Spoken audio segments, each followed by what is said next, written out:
Hello everyone, my name is Tejas Patil, Assistant Professor, Civil Engineering Department, Sharad Institute of Technology, College of Engineering, Yatra. First of all, I would like to congratulate all the students for the successfully admitted in BTech. Today we are to discuss about the subject of infrastructure engineering. We know about the what is the importance of infrastructure in the developing in a country. In the infrastructure, it is nothing but the various aspects such as railway, airport, dock harbors, tunnel, and etc. Today, we have to discuss about or learn about the infrastructure engineering. The topic first, railway engineering. We have to know the what is the railway, and we have to suffer more time in the railway.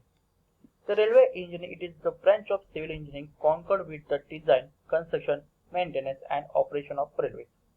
Railway engineering includes the elements of civil, mechanical, industrial and electrical engineering.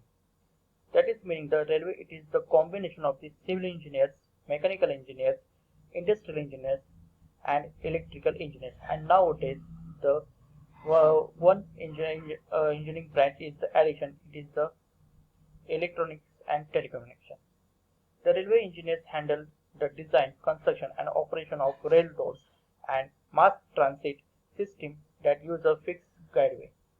Typical tasks would include determined horizontal and vertical alignment design, station location and design, construction cost and estimating and establishment of signaling and controlling systems. This is the main work done by the civil engineer. Railroad engineers can also move into the specialized field of train dispatching which focuses on train movement control. Next, the various important terms, technical terms in the railways, but we have to see today few technical terms. That was the first, railway track. It is the most important technical term in the railway, that is a track formed of rails of iron and steel along which trains are driven is known as railway track. In general, the term railway also includes all lines of rails, sidings or branches. Rolling stock. The locomotives, passenger coaches and goods wagons which roll or run on railway tracks constitute rolling stock. Third one is the locomotive. The mechanical device which transfers chemical energy of fuel into mechanical energy in the form of motion is called locomotive. The locomotive it is nothing but the engine of railway. The fuel used in the locomotives may be in form of water and coal, diesel or electricity. In the locomotive yard, the various maintenance and repairing is done in the engine of the railway. Fourth one is the wagons. The good compartments are called wagons. This term applies only the goods stock. Next one is the coaches or vehicles. The passenger compartments are called coaches or vehicles. This term applies only to coaching stock. Next one is the siding.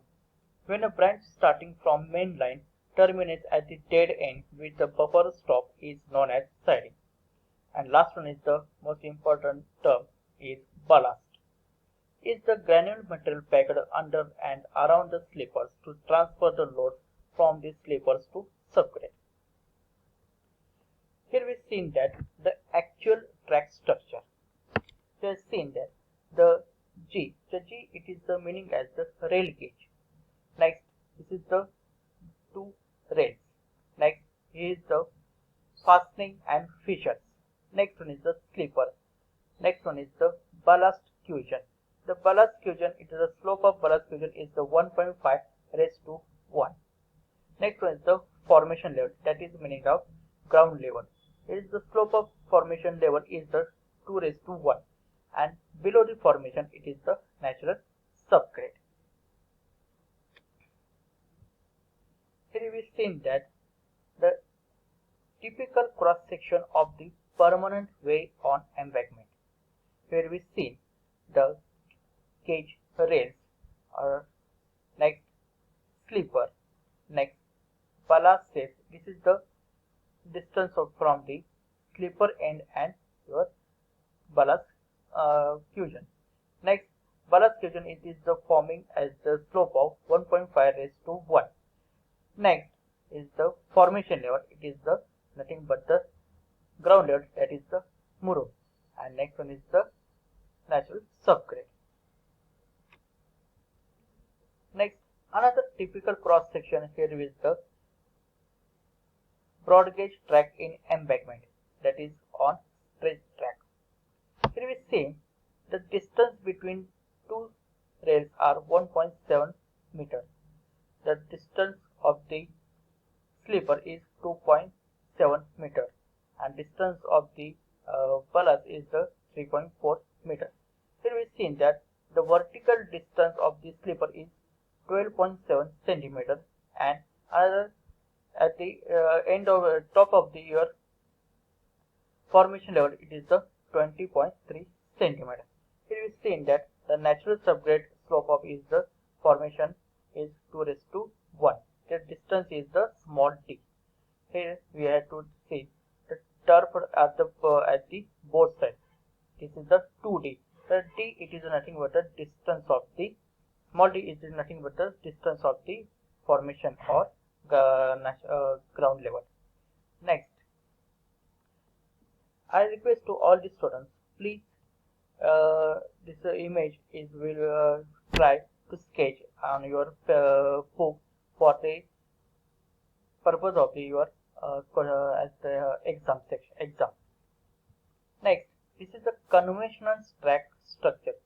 This is the axial load wheel of the rail.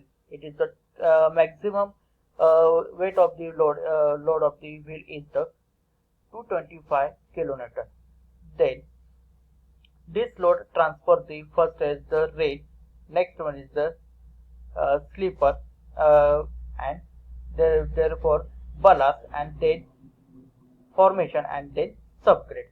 We have seen that the vertical distance of the ballast is the 25 to 30 centimeter. Then formation distance is the 10 centimeter gravel or Murray and then subgrade.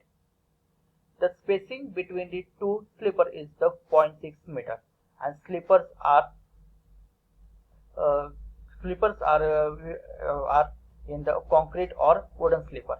Next, here with the black is the portion is the fastening and feature system. Okay. We have to see in the future slide what is the meaning of fastening and features.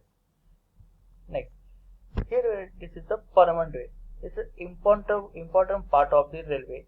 Here we see the actual site photo of the railway track. So what is the permanent way? The combination of the rails fitted on slipper with the help of fixtures and fastening and resting on ballast and subgrade is called the railway track or permanent way. Here we see that railway track are the resting on the with the help of the fixtures and fastening and resting on the rest on the your sleepers with the and after this sleeper is the ballast section and then the subgrade. The permanent, it is the nothing. It is the meaning that the all the important parameters used in the railway track when we design or construction. Next, this is the same picture we have to seen already in previous slide. This section of permanent way or cross section of the permanent or embankment. Then it is the most important part, requirements of an ideal permanent way. This is nothing but the requirements of the ideal permanent way or your railway track. The first requirement, the gauge of permanent way should be correct and uniform. That is meaning is well alignment. The rail should be proper level in straight portion. Proper amount of superelevation should be provided to the outer rail above the in rail on curved section for a portion of the track. It is the applicable when train will be turning position. Third one is the permanent way should be sufficiently strong against lateral forces. Fourth one is the curve provided in the track should be properly designed and even a uniform gradient should be provided throughout the length of the track. The point number 4 and 5, it is the similar, or it is the similar as the point number 2. Next one is the tractive resistance of the track should be minimum. That is when the friction between the axle load and rail, it should be minimum. The design of the permanent way should be such that the load of the train is uniformly distributed on both the rails so as to prevent unequal settlement of the track. This is a major problem nowadays. We have to design as the properly when train passing from the rail tracks. It is the that time the equally load distribution is equally downward for both the rails to avoid the unequal settlement of the track. Next one is all the component parts such as rails, sleeper, ballast, fixture and fastening etc. should be satisfied the design requirements. It should be a design as per the design norms, situation, location of the rail tracks and topography of the map. Next one is all the points and crossing laid in the permanent way should be properly designed and carefully considered. It is the most important part. The points and crossing, it is the most important play role in the railway passing or railway track in railway uh, transporting. Next one, it should be provided with the proper drainage facilities so as to drain off the rainwater quickly away from the track. This is an important part. We have to say in our country, the various states, the rainfall is the very higher distance density. That time we have to need to quickly drain the rainwater from the railway track to avoid the siding or slipper the rails. Next one is it should be provided with the safe and strong bridges coming in the alignment of the track. It is another main important part. In the India or anywhere, the railway it should not be passing only in the ground level position. It will be passing at the above the river, nala or streams. That time we have to design at the point of the safe and strong point of we have to coming alignment of the track. Next one, it should be so concentrated that repairs and renewals of any of its portion can be carried out without any difficulty. There is another definition. Adhesion of wheels. Resistance offered by the friction between two metal surface of the rail and the wheel is to minimize the friction between surface of the rail and the wheels. Next, adhering the slippers. In order to obtain the inverse slope of the 1:20 for the rail, the slippers are cut from the table. The process of cutting wooden slipper or casting of the concrete slipper accordingly is known as the adhering of slippers. Next one is the ash pits. Long masonry pits concentrated longitudinally inside and under the track collect the ash from steam locomotives. And last one is the ballast. Granular material used in the packing under and around the sleepers to transfer the load from the sleepers. Here we see that the ash pits, it is nowadays now we have to not use the coal type of the railway train. We have to now use the electric type of the rails. Therefore, now this is the problem is minimized. Then today it is the we have to stop here.